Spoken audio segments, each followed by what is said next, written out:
Russia hates Russia, Putin, Russia,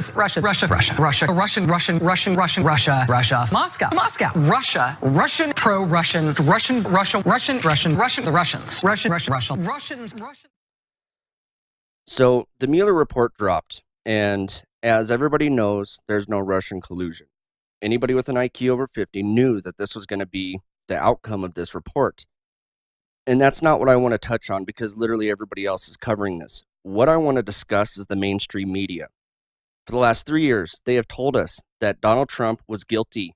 He was guilty of Russian collusion. From the Media Research Center shows that broadcast networks ABC, CBS, and NBC all devoted a significant amount of time towards their coverage of the Trump-Russia probe, while virtually ignoring important agenda items like health care, infrastructure, and tax reform. The thing about this is the mainstream media did nothing but accuse Trump for the last 3 years.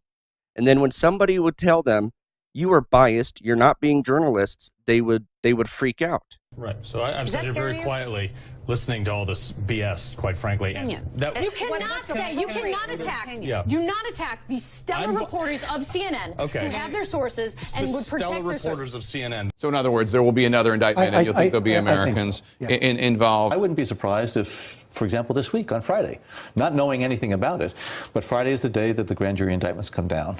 So the investigation right now, but I do think also if anybody from the Trump family, an extended family, is going to be indicted, it would be in the final act of Mueller's investigation. You know, let's be specific.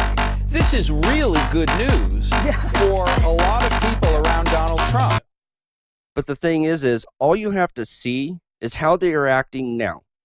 The way that they are acting after after the Mueller report just came out, and the fact that they are taking every bit of airtime that they can to cry and not understand how. It's like the elections 2016 all over again. But if you are still on the fence, the Democrats own the mainstream media. The mainstream media is completely biased. That bias is so plain to see, because if they were truly impartial and they were truly unbiased about this story, then they would not be saying and crying and doing the things that they are doing now. Ken, my biggest question, and I'm going to have this along until somebody answers it. How can the president be pointed to as leading collusion with Russia, of aiding a Russian conspiracy to interfere with our elections, if none of his henchmen, none of his children, none of his associates have been indicted?